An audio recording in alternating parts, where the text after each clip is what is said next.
Hi, everybody. Welcome and thank you for joining me here today. I'm going to share my screen. Just one second. I just want to do a little bit of an introduction before we start. That is me. I wear multiple hats, and I'm so appreciative that Anika and Lillian invited me to talk about the youth engagement side of my work. I am a writer, storyteller, facilitator, and communication strategist.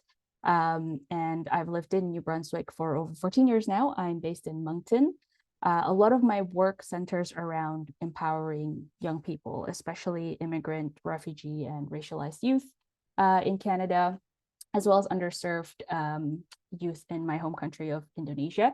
And more recently, I've started branching out a little bit into supporting the larger youth network, particularly in the Global South. So I'm just currently transitioning out of my role as outreach and communications for Students on Ice Foundation. Some of you may know of Students on Ice, maybe not, but we do national, international work, mostly bringing youth on delegations and expeditions, Indigenous and non-Indigenous from Canada and abroad, to basically focusing on environmental and sustainable leadership. And so I'm transitioning out of that to become an independent contractor, which I'm so excited about. I'm going to have my own business, or it's already launched. And I've started a new contract working with the School of International Futures Next Gen Foresight practitioners, where I'll be supporting young change makers all around the world with their projects for systems transformation and beyond. So with that said, that gives you a little bit of a context of where I'm coming from and the experiences that I'll be sharing about. And these are, what I'm sharing today is not prescriptive. It's, take what is useful for you. And if something is redundant or it's not useful for you, please don't worry about that. Leave it alone. But just to ground us a little bit where we are at, I'd love it if people can say, I think a lot of you are mostly in New Brunswick. I don't know if a lot of you are all in Moncton, but I'd love to know where you're from and whose lands you're on right now. For me, as I mentioned, I'm in Moncton, and this is the Signig district of the unceded and traditional territories of the Mi'kmaq. I am an immigrant, so it's really, really important for me to, and I just became a Canadian citizen, actually, a couple of months ago, I think.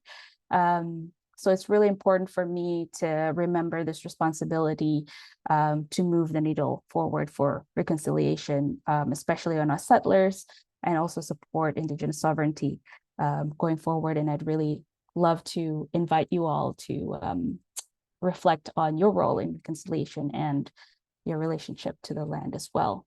I just want to see if people are replying on the chats here. Oh yeah, I saw Danielle in February was it this year or last year? I can't remember. And we met through this youth engagement space as well, which was really exciting. Amazing. Someone from Treaty 1 territory. Awesome. St. Margaret's Bay. Thank you everyone for joining in. So exciting to be in this space. Something that I've learned from one of the Indigenous youth-led workshops or trainings that I took is the reminder to be present and to be here. So I'd like to do something like that.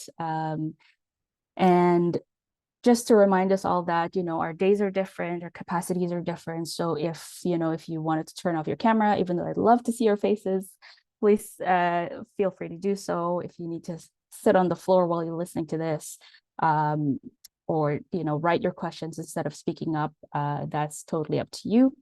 I also just want to take just a moment to stretch or breathe and remove any distractions. For example, your phones, texts, Instagram notifications. If you can take that away for a second, that would be awesome. Okay, so I'm ready now. What is youth engagement to you? I'm a classic millennial. I love memes. When I think about youth, I don't know why I always remember this meme from the show New Girl. I don't know if some of you might watch it. But I'm curious to know what youth engagement means to you. You can type it in the chat or just feel free to unmute yourself.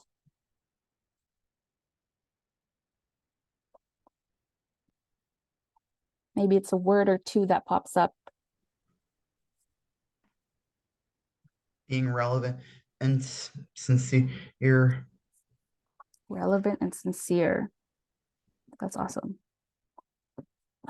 Thanks, Mike. Anybody else? Hearing what young people want to hear, their insights and experience, youth participating activities, anything else to get them involved in projects. Okay, awesome.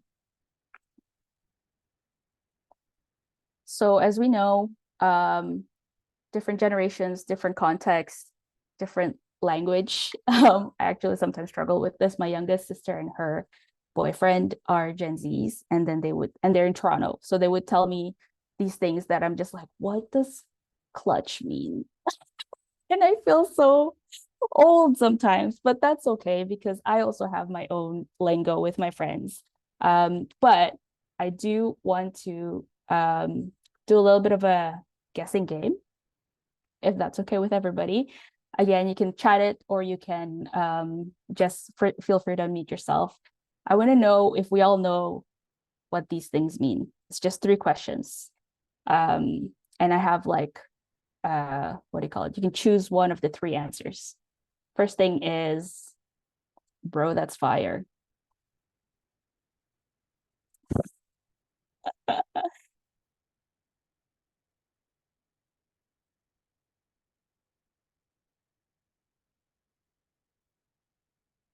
That's really cool. Okay.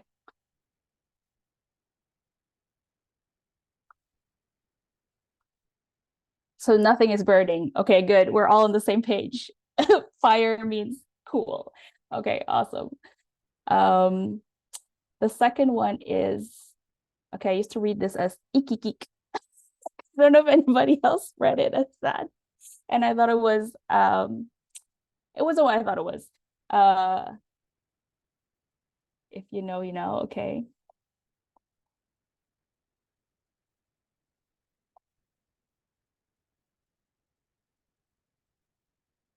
Okay, awesome. Anybody else? I feel like all the young people in this audience is like answering first.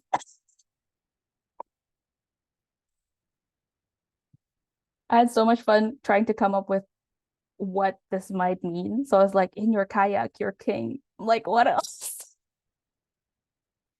Oh my God. Anyway, yes, it's if you know, you know. Yay. Um, this one, is it danger, keep out, death metal, or something's hilarious?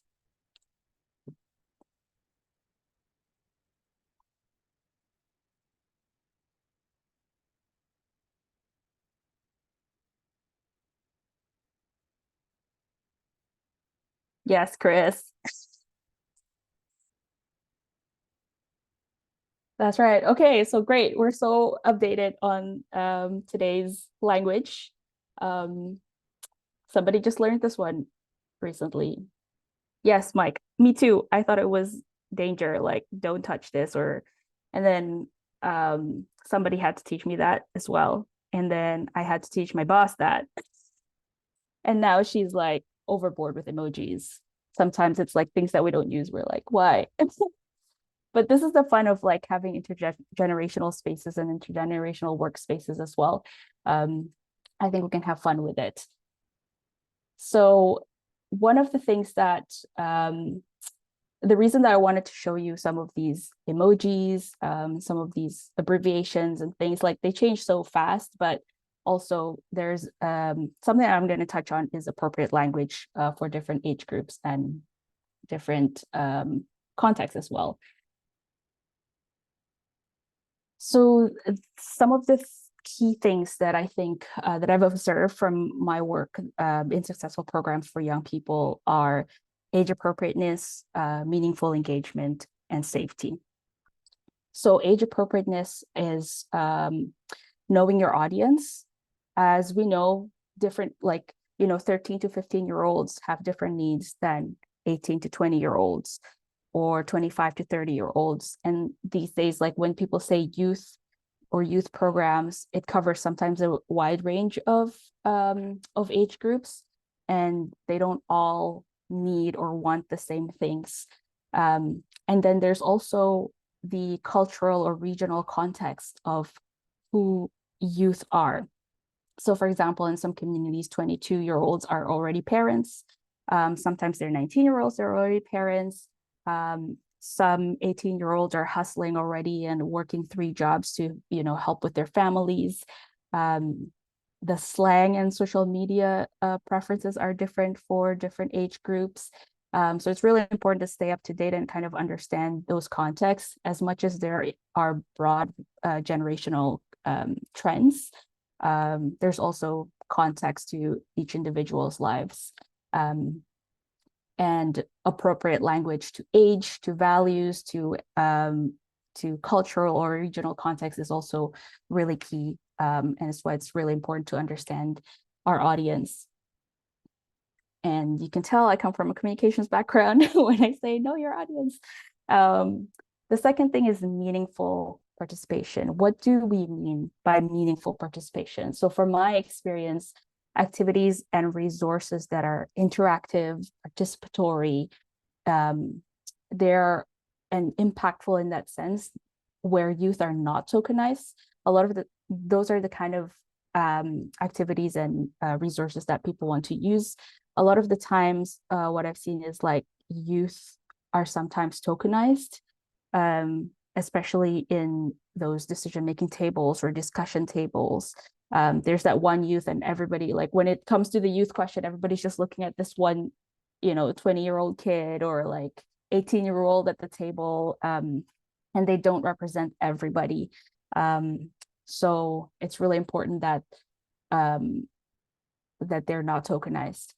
And for some groups who are already passionate about a cause, this may mean also having a seat at the leadership table and feeling that their ideas are heard and that they matter to key decisions as well, because their experiences, their knowledge come from different places as well and are as important.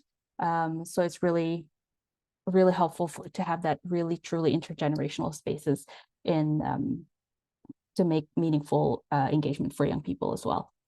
And it's something that I continue to hear young people globally want to see, especially in, things like conferences and events. So that's still lacking. The third thing is safety, and safety also builds community. And what I mean by that is physical safety as well as emotional, intellectual safety. I've noticed, for example, on our expeditions with Students on Ice, as I mentioned, we bring youth on ships all the way to Arctic, Antarctica, or other places in the world. And the programming is really based on making sure that youth feel safe in those environments. And the intellectual safety that I'm talking about here is there's no question that's too silly to ask. Failures are treated as like, oh, try again. It's not something shameful. And educators are there to discuss and exchange ideas with the young people freely, and even with folks that already have a lot of experience, much more senior than them in terms of profession and professional experience. And what I've noticed, and it's really touching, is sometimes youth come into spaces like this very shy, not really understanding what it is that they can give into these spaces. But then by the end of it, they themselves realize, oh wait, I have a lot to give. I found a little bit of my voice, and then they can go on and build that further. Safety might also mean having youth specific spaces to hang out or vent. I think I met Danielle at the International Marine Protected Area Conference. I don't remember if it was this year or last year. I think maybe this year. But there was a youth pavilion that was designed and coordinated by young professionals in Parks Canada and other organizations, and it was really cool. It was like they invited the youth facing organizations to be there, and people can just like drop in, hang out, do what they need, even have a meditation session. So it was really a safe space for that. Okay, up to here, does anybody have any questions, or did any of that resonate with any of you?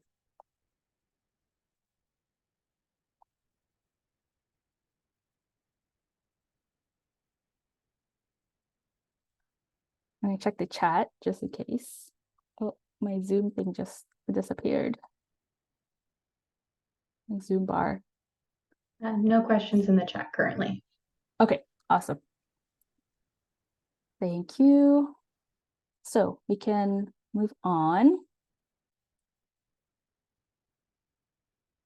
There are so many other key considerations. Those three things were just like kind of the themes that I noticed were really important. The other key considerations are these 8 things. Hiring young people. I think it's really, really important that you have young people on your staff or joining your board. Representation is so important. For me, seeing that an organization have young staff as well as, like as part of their whole roster, and not just one, like, a roster of them, as well as diverse staff. For me, that means like, oh, they're engaging in young people and diverse folks meaningfully on the daily. So that's important as well. And understanding what young people want. I think somebody was saying that it has to be relevant, it has to be sincere. There needs to be kind of like relationship and trust building as well. Hearing them out what young people want, meeting them where they are, whether that's school or a specific social media platform or an event or a block party. Understanding that of your audience are key too. And something that I noticed, now I'm starting to manage younger generations. And what I've noticed is when decisions are made without communicating the reasons behind it, it can create conflict or misunderstanding. So when there's like key decisions that maybe a younger staff don't understand, communicating the reasons behind that have been important as well. And then again, with the safety, with the safe intergenerational spaces and building community, that's really important. Showing that, especially with our programmings in nonprofits and community organizations, showing that you can do something about the world that's not doing so well, gives hope. And it also is an antidote to being lonely and being in your head and in social media about the different issues that we're facing. I actually remember a story of, I think it was a TikTok, someone who started a TikTok account. I think she's Canadian. I forgot what it was called, but it was a Gen Z account. And they switched it was a climate account. And when they switched their messaging from being like, this is the problem of the world, like the world is burning, it was so hopeless. When they switched it to being hopeful and asking people to take action with them, it actually generated so much action. And I think they were able to raise money as well. So I think sometimes that messaging, we think it's like, oh, we have to tell people what the problems of the world are, but people also want to feel hopeful. I guess that's like across generations. And again, cultural contexts. So my younger sister works with refugees, and I facilitated with workshops with youth from newcomers and refugee communities as well. And sometimes their priorities are different, especially when they've just come here, they're just settling in with their families. What are expected of a 15-year-old is different sometimes from what other 15-year-olds are expected in different cultures. So that's another thing that's important to think about. And then the stresses that come with the world that we live in, the world that they will inherit, the different futures and expectations, and different futures that's coming for the younger generation is something that is also important to consider. And then something I've seen work really, really well is partnering with youth-facing organizations and educators. When I ran my own nonprofit program with a few friends, we wanted to engage youth in schools, and the bureaucracy of the education system here is really hard to get like diversity and inclusion programs in schools and funded.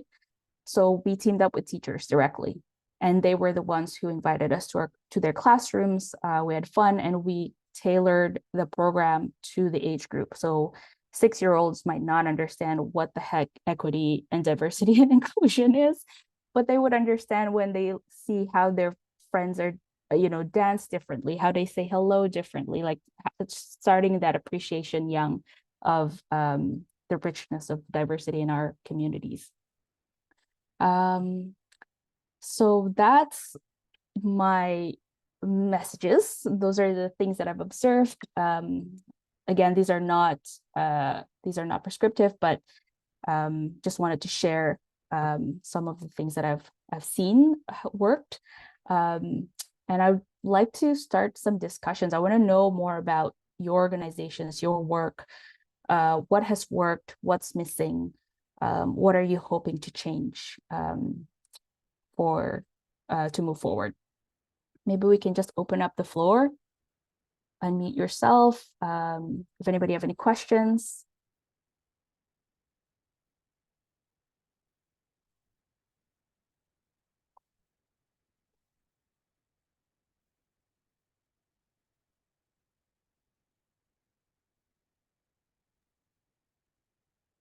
Yeah, well, I can start us off, I guess. My name is Christopher Sullivan, and I see a couple other of my coworkers here. We work with the Canadian Council on Invasive Species. They're starting up a new youth program across the country called Youth Nature Keepers. And it's going to be a program targeted at Canadian youth aged 15 to 30 to get them involved with community stewardship, mostly like pollinator gardens, well, actually we're targeting at invasive species removals within their community. But this is going to be youth-led, and we're there to support them. They're going to come up with their own ideas of what stewardship means to them and implement that wherever they're coming from.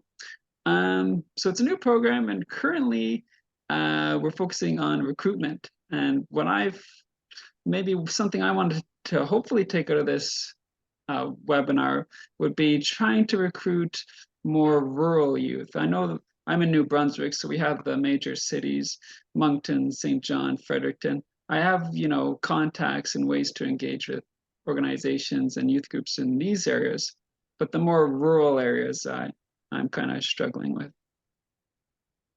Yeah, definitely. And they definitely have different barriers than youth in urban centers as well. What have you found has worked? So far, just starting, my coworkers have found in-person events where we can, be in person and physically interact with the public and hand out flyers and have these kinds of conversations has worked. I actually just moved to New Brunswick, so I've been doing most of my recruitment virtually, which has had a mixture of success. But yeah, I was hoping to also find better strategies during this webinar on how to find opportunities for recruitment and engagement. I agree. I had to, when I was hired with Students on Ice Foundation, it was a national program that wanted to include Indigenous and rural and remote youth but we were supposed to do it virtually because of the pandemic. Yeah. So some of the things that worked for us was really leaning on partners that are already in those communities, Yeah. that have the trust of that trust the brand. So it's word of mouth. And then supporting them in giving, being flexible in the supports that we give. For example, I think I remember we have these digital learning modules that are great if you have good internet, but if you're somewhere up north Mhm. remote, you might not have that. So what we did was we sent them PDFs of the pages that they wanted, and sent it by mail. Yeah. Then changing some of those things, and even the application process. I remember I learned this from one of the organizations, I think they're called ArcticNet. Some of the applications for some of their programs, they changed it so that it's not super long. Not all youth like to write. Not all people like to write. So changing it to allow for audio or video applications might Sure. also help. And shortening them as well. Mhm. Awesome. Yeah, those are the things that came to mind when you're like, oh yeah, engaging Yeah. rural youth. Those are good points. And we do have the opportunity of going to them instead of asking them to come to us because we're virtual, we're flexible, we're able to go. So that's definitely an advantage we have, Yeah, which could help. definitely. Thank you, Chris. Anybody else have questions, comments, reflections? Mike has their hand up. Go ahead. Thanks. Yeah, Chris has given some really, yeah, Chris did. Thanks for just giving voice to those concerns about people outside, about outside major population centers.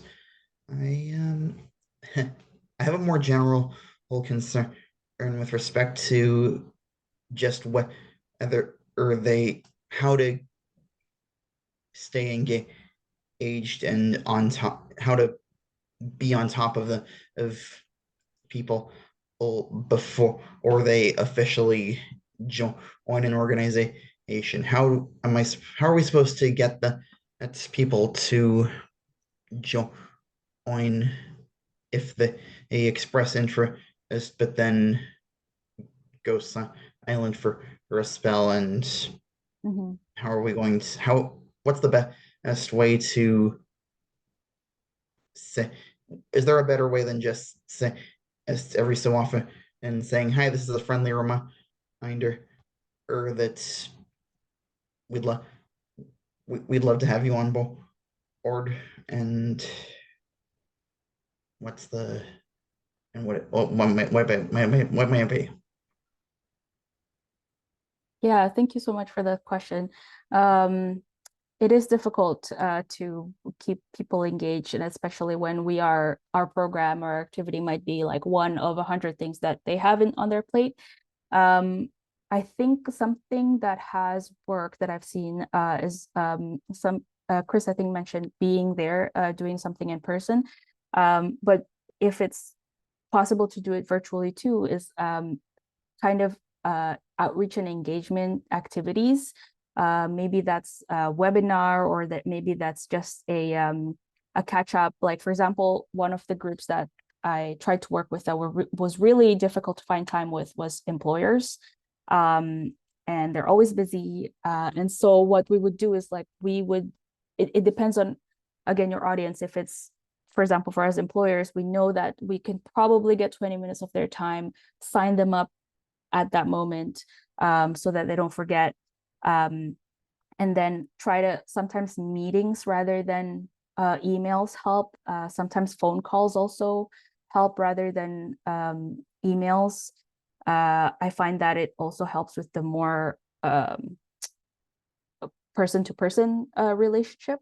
And telling people like 20 minutes, this is how you can use our resource. I can sign you up right now, making it the easiest possible for them to sign up. I mean, I'd like that too.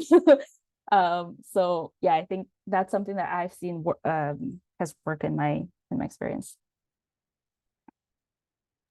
Thank you. Yeah, I have, I'd like to touch on how they have so many other things to do in general. Yeah, I had one participant who I hoped would be interested in joining. They said that they had n number of other things that's depleted their capacity. Yeah, and that's if you have the capacity or flexibility to actually be more flexible for them as well. Maybe it's not now, maybe it's in November, December. I think that would be nice as well. Because maybe they still want to take part, just not now, or maybe they're too busy now. And maybe they can take part in a later time. I find that flexibility with different things like funding, how we provide resources, when we provide meetings or whatever. That's something that I've heard other organizations or people that we work with have said that that's useful for them to have that flexibility, if possible.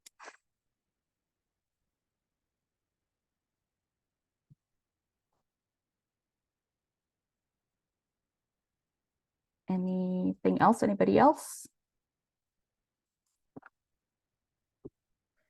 I think that I'm the president of a charitable organization. We don't have any staff. We're all volunteers.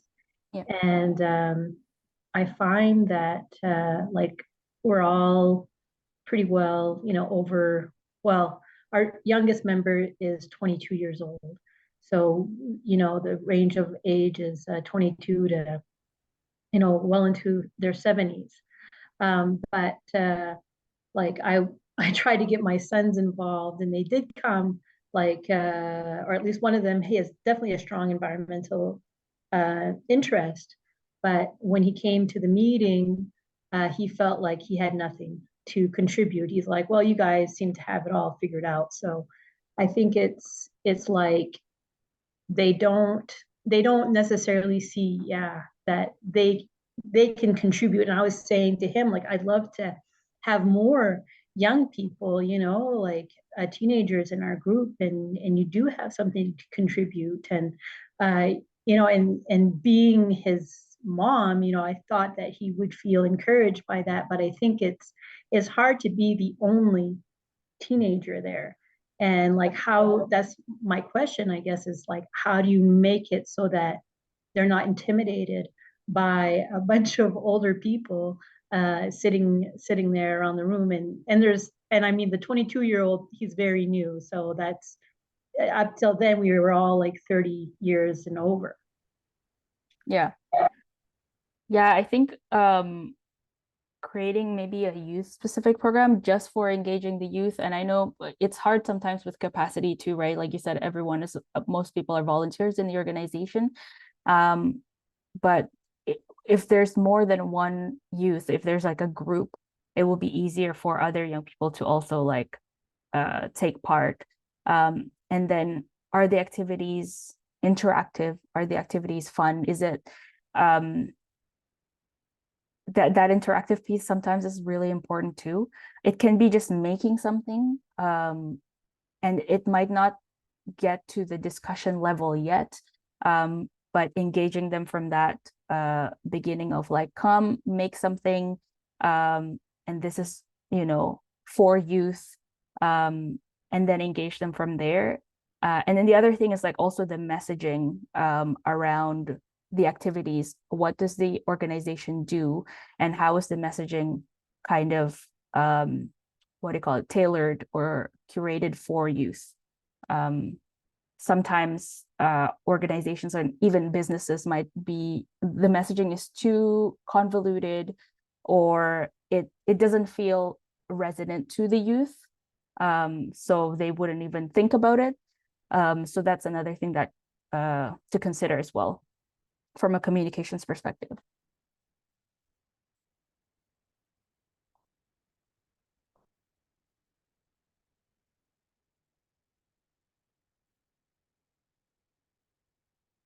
Serge here said on the chat, just asking a question in class setting can be unnerving for some, even though asking a question is a good way to create discussion. Allowing for small group work can be less intimidating. Yeah, having a group of young people. And I remember I used to do workshops via, I don't know if any of you have heard of the program Connected North. So we'd facilitate classroom sessions with classrooms in the North. And the context is so different culturally, and even just the things that we're so used to in the South is completely different there. So what we do is we engage a Northerner as well, someone that has expertise. We wanted them to learn about careers. So we're like, okay, here's someone who lives in your community, who knows your community, and she even knows their parents. Like, oh, your last name is this. I grew up with that person. When it comes to rural and remote youth, sometimes it's like that relevance and relationality with the person who's presenting the information could be useful as well.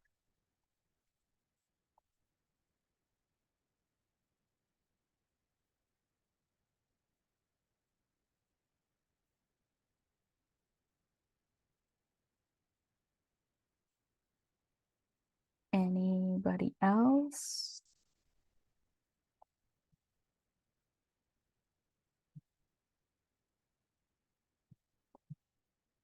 What do you feel is like a small thing or change that you can do to make it more, to make your program or your messaging or be more youth friendly? Somebody said here, using virtual engagement tools, which is fun, gamifying some of the things, some of the resources or programs.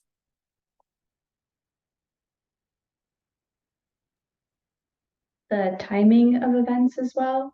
A lot of the things we do, because we mostly work with other environmental groups, is during the day and during the workday, which means most youth are in school or involved in other activities. So you have to think about having things either later in the evening or on the weekend, and really ensuring that you're planning a time that people can actually be available to your events. Very true. Timing, so true. And I think that's also like for everybody. I mean, it's like thinking of like the banks are only open from like 9 to 5, but all of us work from 9 to 5. When do we get to go to the bank? I just dealt with that recently. And that's an essential thing, like how about things that are additional to people's lives? This is why there are ATMs.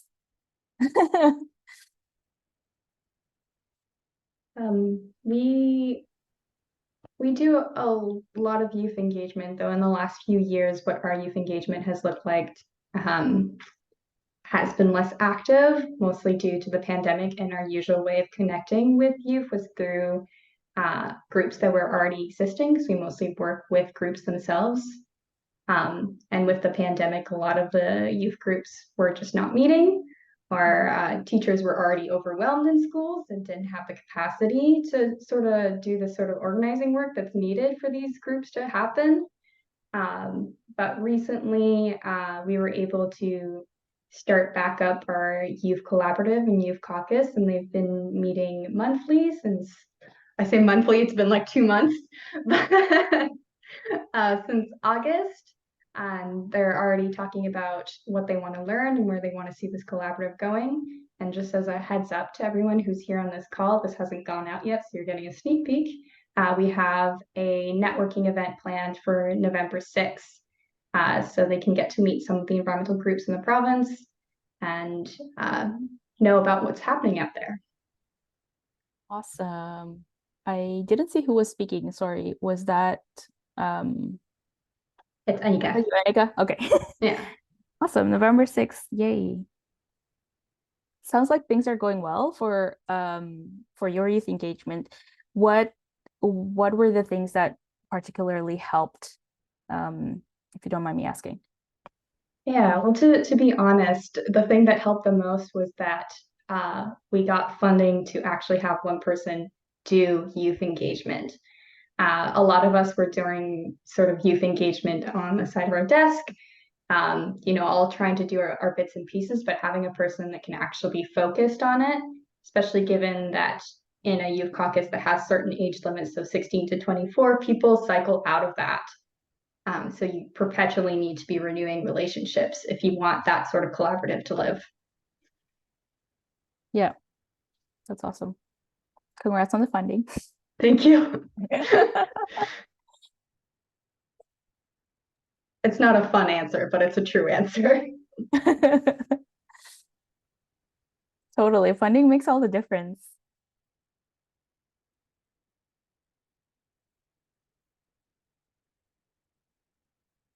So I'm curious, is there for your organizations, is there an outreach strategy for specifically for youth or for specific segments of youth? Is that something that you've been thinking about or creating or, even have capacity for?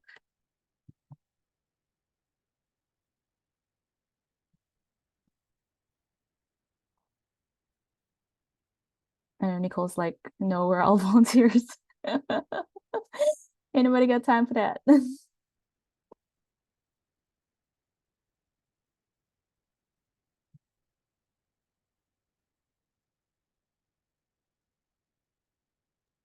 you repeat the question? Do your organizations have an outreach strategy specifically for youth? Right. I think I've already talked a little bit about ours, so I'll let the floor for other people.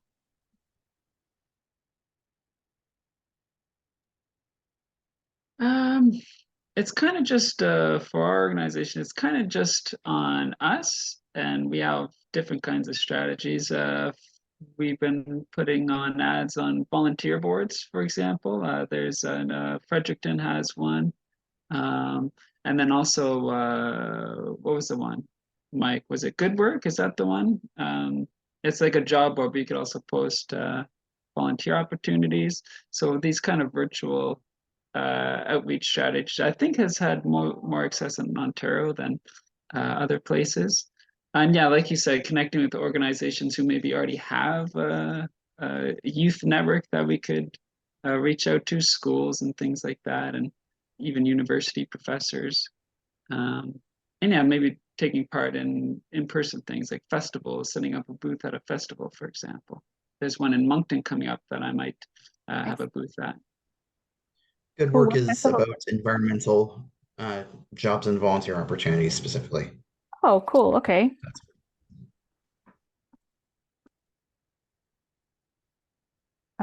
What you said just reminded me of something, but I completely forgot what it was. Never mind. Oh, good.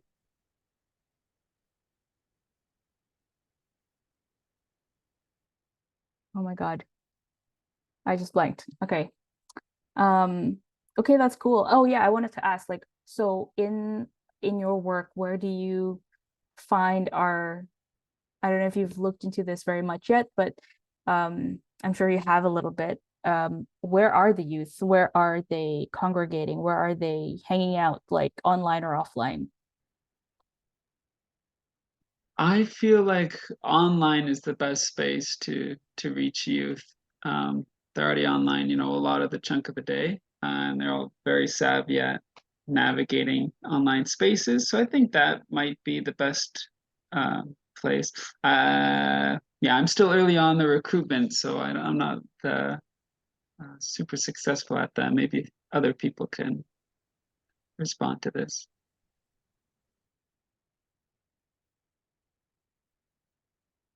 I think sometimes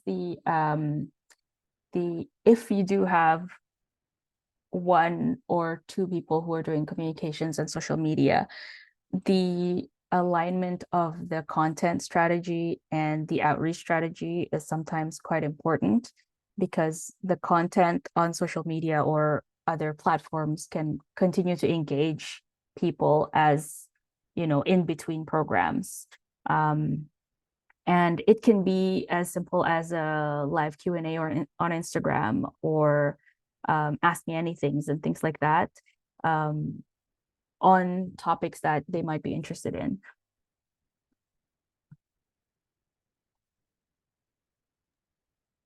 What social media platforms do youth use? It depends, I guess. I mean, I think a lot of people that my age were on Instagram. We're kind of still on Facebook, but the younger folks are on different things. I know that Snapchat made a comeback. That was a thing like 5 or 7 years ago, and then TikTok. So spaces like that. Be Real is another thing. There's so many things that like keep popping up, so it's like it's hard to always keep up.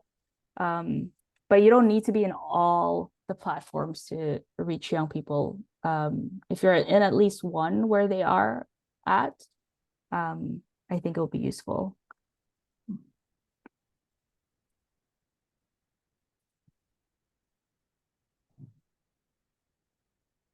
And like creating content for social media is a full-time job as well. So I actually kind of had a question about that. I'm curious if you have had any success with TikTok. I know I keep hearing and from sort of just like folks around me know that that's where many young people are, but the content creation of TikTok, it takes a lot more time. It's a very different skill set than I think what a lot of people have gotten used to with creating Facebook and Instagram content. So curious about that, especially when capacity does continue to be a challenge of being able to put the time into creating TikToks.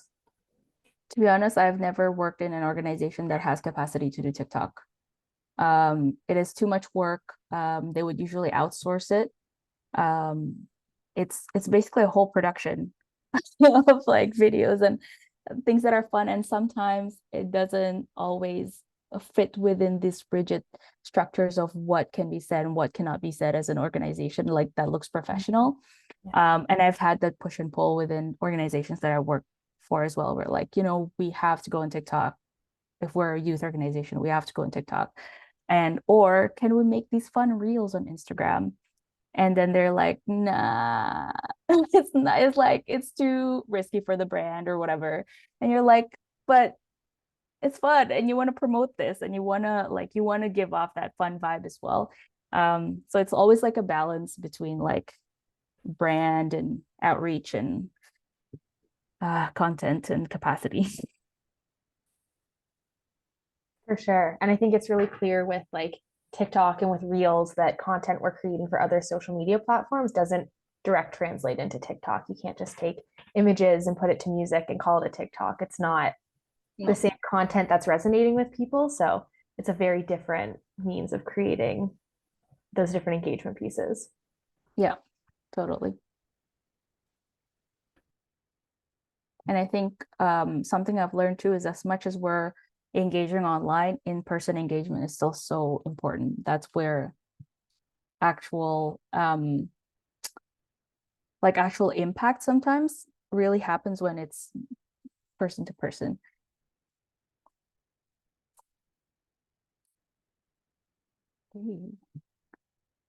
Is there anybody else, Anika?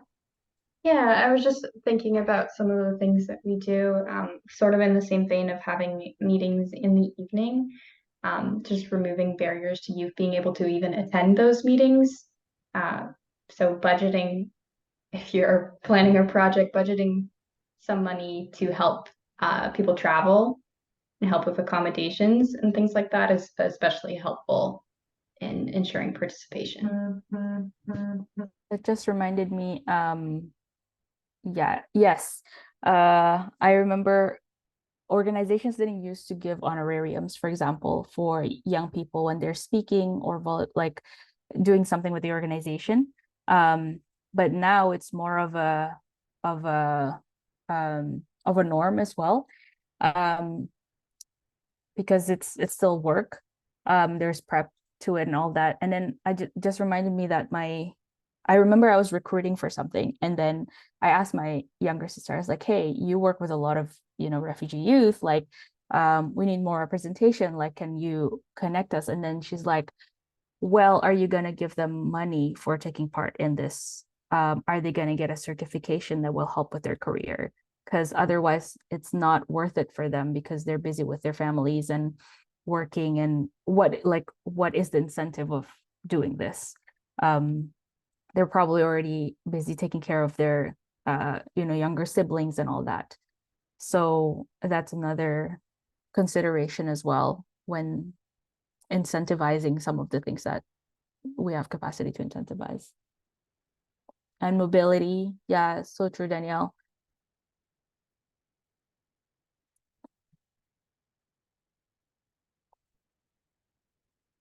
A lot of spaces are just not accessible. And especially here in Moncton and New Brunswick, there are so many places that you need a car to go to. So thinking about the travel, I think to reach youth and to really, truly allow them to engage meaningfully, we need to reduce the barriers as much as we can and think about all of those barriers. Like you were saying, mobility, transport costs, and especially if we're talking about youth that are usually historically excluded or marginalized, there's even more barriers for them.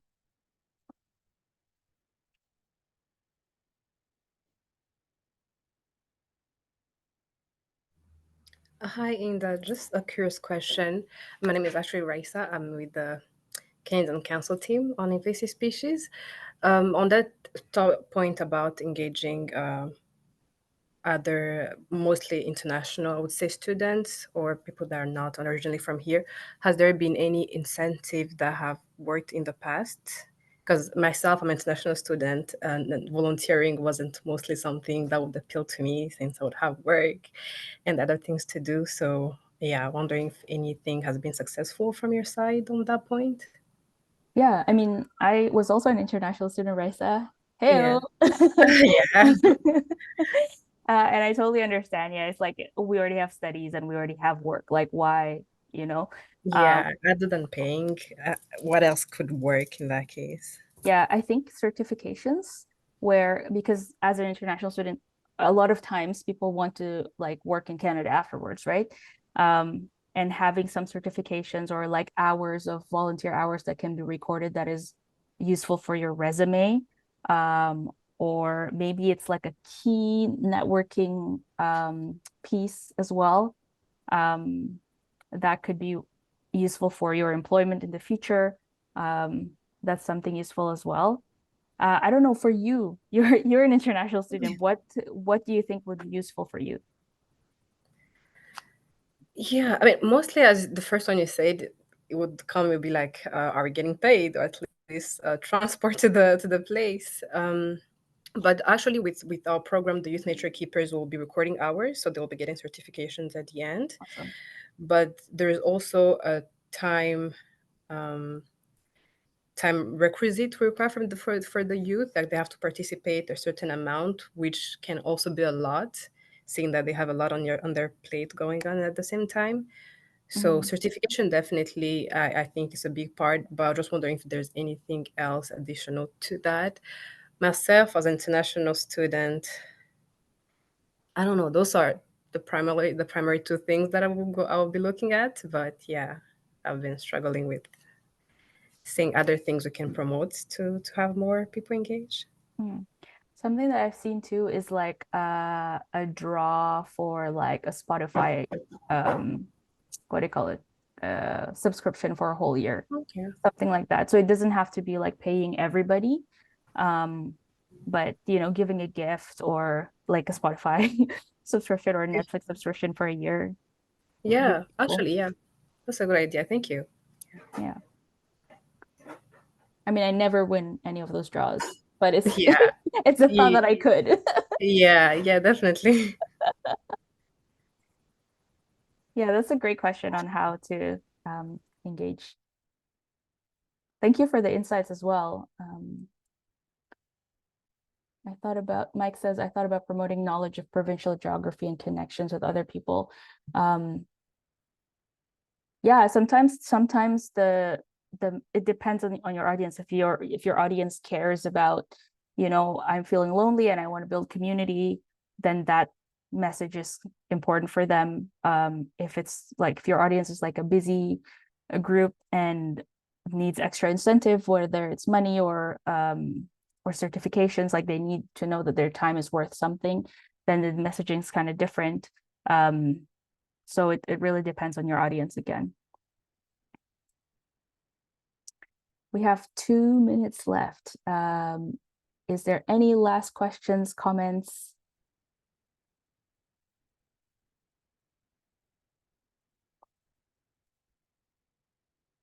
Mike, are you saying something? Because you're muted.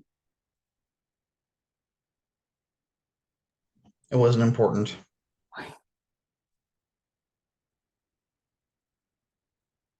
Okay. If there's nothing else, thank you so much, everybody, for sharing for this discussion. It's really enlightening. I love understanding where your organizations are at as well, and what are the barriers for you as people who want to engage with youth. Clearly, there's barriers on all sides. So thank you for trying, and thanks for being here as well. Feel free to connect me. Anika has my email, and reach out anytime you need. You can all join me in saying a big, big thank you to Inda for this wonderful workshop. The recording will be available on our YouTube channel later, and we'll share that with all of you once it's up as well. So once again, thank you for being here and participating, and I hope you have a good rest of your day. Thank you. Bye, everyone.